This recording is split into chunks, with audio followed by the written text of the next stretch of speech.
All right, let's talk about something real. Let's talk about the moments that define this business, the moments that create legends. It's all about the championship gold. Holding that title high above your head, that's the pinnacle, the summit of a mountain every single one of us tries to climb. It's a declaration that on that night in that ring, you were the best.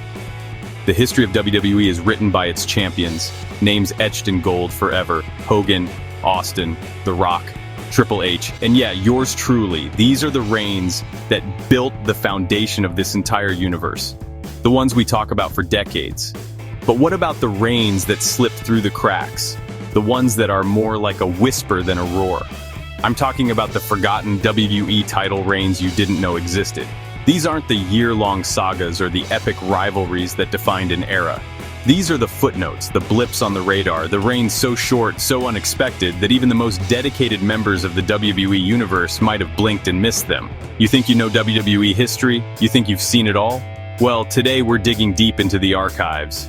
We're going to shine a light on the champions who had their moment, however brief it was. From world-shattering upsets that ended almost as quickly as they began, to title changes that happened so fast they barely registered. These are the stories of the men who reached the top, only to have their time in the sun cut dramatically short. So, get ready, because we're about to uncover some championship history that might just surprise you. This is about respect for every single person who ever earned the right to be called champion. Picture this. Madison Square Garden, January 18th, 1971. The air is electric. For nearly 8 years, 2,803 days to be exact, one man had stood as the symbol of this company, the living embodiment of a champion. That man was Bruno Sammartino. He wasn't just a champion, he was an institution. Beating him seemed impossible, a fairy tale. He was the hero to millions, the unbreakable force at the center of the wrestling world. Every challenger who stepped up was turned away. It felt like his reign would never, ever end. It was the bedrock of the entire promotion. Then, from the cold heart of the Soviet Union, came the Russian bear, Ivan Koloff. He was the ultimate villain of his time, a stark contrast to the beloved Italian strongman. Nobody, and I mean nobody, gave him a chance. It was supposed to be just another successful title defense for Bruno, another notch on his legendary belt. The match was brutal, a back-and-forth war. Koloff threw everything he had at the champion. Then, the unthinkable happened. Koloff came off the top rope with a knee drop right to Bruno's neck. The referee's hand hit the mat. 1, 2, 3. The crowd fell silent. You could hear a pin drop in the world's most famous arena. They didn't riot, they didn't cheer. They were in a state of pure, unadulterated shock. Their hero had fallen. Ivan Koloff had done the impossible. He was the new WWF champion.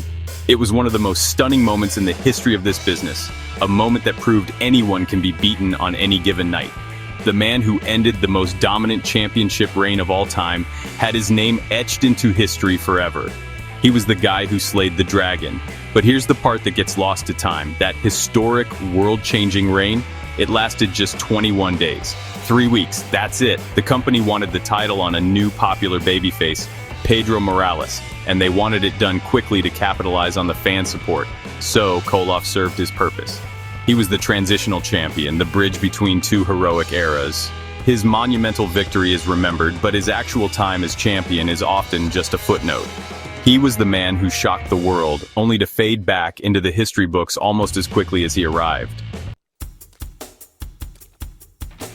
If you think 21 days is a short time to be the top guy, let me introduce you to a man whose time at the summit was even shorter. Let's talk about Stan the Man Stasiak. Now, Stasiak was a tough, rugged veteran. He wasn't the flashiest guy. He wasn't a high flyer, but he was a brawler, a grinder who could wear any opponent down. His finisher, the heart punch, was feared throughout the territories. He was a credible threat, a guy who had paid his dues all over the world and earned the respect of his peers through sheer grit and determination. On December 1st, 1973, in Philadelphia, Stan Stasiak stepped into the ring with the man who had taken the title from Ivan Koloff, the beloved Pedro Morales. Much like the Koloff-Sammartino match, this was seen as a routine title defense for the popular champion. But Stasiak, ever the opportunist, saw his opening. When the referee was knocked down, Stasiak used his dreaded heart punch. And by the time the official came to, Stasiak was covering Morales for the shocking 3 count. Against all odds, Stan Stasiak was the new WWF champion. This was another one of those moments that sent ripples through the fan base. Stasiak was a heel, a villain through and through, and having him as the face of the company was a jarring shift. He had climbed the mountain and reached the very top. He was the #1 guy in the biggest wrestling promotion in the world. He had the gold, the glory, and the prestige that came with it. For that brief moment, Stan the Man Stasiak was, quite literally, the man. It was the culmination of a long, hard-fought career. But his moment of glory was fleeting, to say the least. His reign lasted a mere 9 days. 9. That's not even long enough to get your custom side plates made. The plan was already in motion to put the championship back on the ultimate hero, Bruno Sammartino, to begin his second legendary reign. Stasiak, like Koloff before him, was a transitional champion. He was the necessary evil needed to get the belt from one fan favorite to another. His name is in the record books as a former WWF champion, a distinction very few can claim, but his 9-day reign is one of the most overlooked in the company's long and storied history. Let's move on to a different title, but one with just as much prestige, the Intercontinental Championship. This has always been the workhorse title, the belt held by some of the greatest technical wrestlers in history. Mr. Perfect, Bret the Hitman Hart, Shawn Michaels. Holding this championship meant you were considered one of the absolute best in-ring performers on the planet. It was a stepping stone to greatness, a sign that the company had big plans for you. It was a title built on long, competitive, and memorable reigns. Enter the Mountie. Jacques Rougeau, a talented performer, reinvented himself as this obnoxious cattle prod-wielding Canadian lawman who claimed that he always gets his man. He was a fantastic character, the kind of villain you just loved to hate. He wasn't necessarily seen as a top-tier threat to the Intercontinental title, which at the time was held by the legendary Bret the Hitman Hart. Bret was in the middle of a fantastic run, putting on clinics every single night and elevating the championship's prestige even further. On January 17, 1992, at a house show in Springfield, Massachusetts, the unthinkable happened. Bret Hart was battling a high fever, a severe flu, but he was a fighting champion and went on with the match. The Mountie, ever the opportunist, took advantage of Bret's weakened state.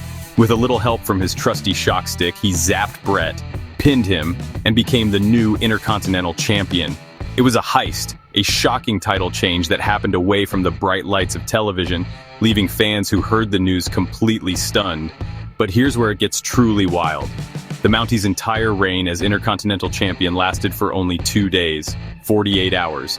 He lost the title just 2 days later at the Royal Rumble to Rowdy Roddy Piper. The story goes that Bret was scheduled to drop the title to the Mountie at the Rumble, but due to contract negotiations, Bret left the company for a short time. So they did the switch at a house show instead. The Mountie's job was simply to get the belt from Bret to Piper. His reign is a classic piece of trivia, one of the shortest in WWE history, a championship run that was over in a flash. Speaking of short Intercontinental title reigns, how about one that didn't even last a full day? How about a reign that lasted about 15 minutes? This brings us to the curious case of Dean Douglas. In 1995, the character of Dean Douglas, a condescending college dean who would grade his opponent's performances, was portrayed by the incredibly talented Shane Douglas. He was a gifted talker and a solid in-ring worker, and the company clearly had some plans for him in the Intercontinental title picture. The scene was in your house, 4 Great White North, in October 1995. The Intercontinental Champion was the Heartbreak Kid Shawn Michaels, who was on top of the world. He was scheduled to defend his title against Dean Douglas at the event. It was a marquee match, a chance for the Dean to prove he belonged at that level. However, the story took a sharp turn. A few weeks prior, Shawn Michaels was legitimately attacked outside a nightclub in Syracuse, New York. He was unable to compete and was forced to forfeit the championship. So, at the pay-per-view, Dean Douglas walked to the ring, and WWE President Gorilla Monsoon officially awarded him the Intercontinental Championship. No match, no fight. He was handed the most prestigious workhorse title in the industry on a silver platter. For a moment, Dean Douglas was the champion. He had the gold. He could add that incredible accomplishment to his resume. He had reached a peak that many wrestlers only dream of, even if the circumstances were less than ideal. He was the Intercontinental Champion, but his celebration was cut incredibly short. Immediately after being awarded the title, Monsoon informed him that he would have to defend it right then and there against his scheduled opponent for the night. Razor Ramon. A stunned Dean Douglas had to face a fresh and ready bad guy.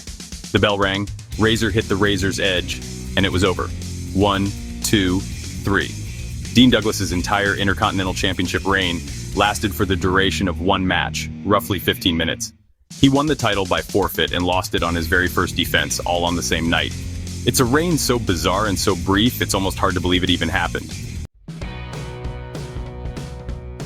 Sometimes a championship win isn't about a long-term plan or a transitional phase. Sometimes it's about a moment. It's about giving the fans something they desperately want, a feel-good story that pays off years of hard work and dedication.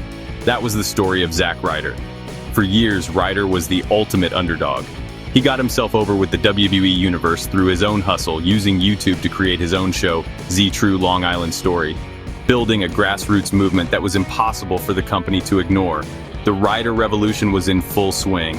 Fans chanted, "We want Ryder," at every show, whether he was booked or not. He connected with the audience on a level that few can. He was one of them. He was the guy who worked his tail off, never gave up, and finally started getting his shot.